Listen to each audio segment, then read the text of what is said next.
Hello, friends, and welcome to episode 185 of Looking at Stamps. And today we conclude the series to form a more perfect union, Scott number 3937. Today we're going to look at the final two stamps in the stamp set, 3937I as in India and J as in Juliet. So let me show those to you up close.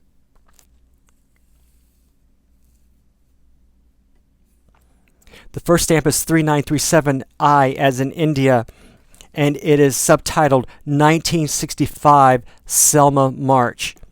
In 1965, Martin Luther King Jr.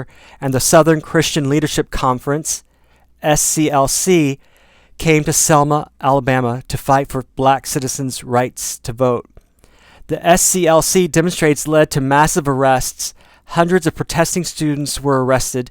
For days, news media showed black children being led to jail. During one protest, police fatally shot a black veteran who was protecting his mother. After his death, the idea grew for a procession to the state capitol. On Sunday, March the 7th, marchers crossed the Edmund Pettus Bridge in Selma. Police stopped them, told them to disperse, then fired tear gas and beat the protesters. King planned another march with people from all over the country. A court order limited the marchers to the bridge. Following the march, a white minister from Boston was beaten to death. A week later, with the restraining order lifted, the full march was scheduled. President Johnson ordered the National Guard and Army to protect the marchers. 4,000 people set off for the Capitol on March the 21st. 5 days and 54 miles later, now numbering 25,000, the marchers reached Montgomery. The march itself was peaceful, but was followed by a tragic event. Klansmen killed a white homeowner from Detroit as she returned to Selma.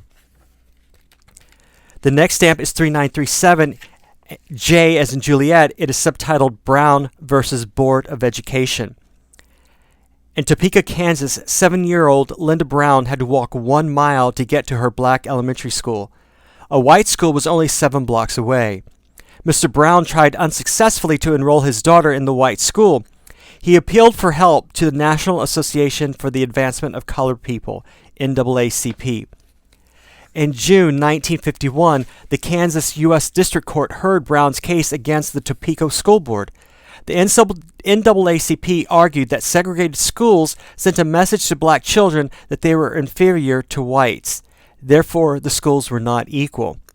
Interpretation of an earlier U.S. Supreme Court decision, Plessy v. Ferguson, had allowed separate but equal school systems for blacks and whites.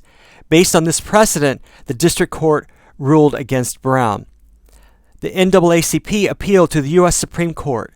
On May 17, 1954, the Supreme Court struck down the separate but equal doctrine for public education and required the desegregation of schools across America.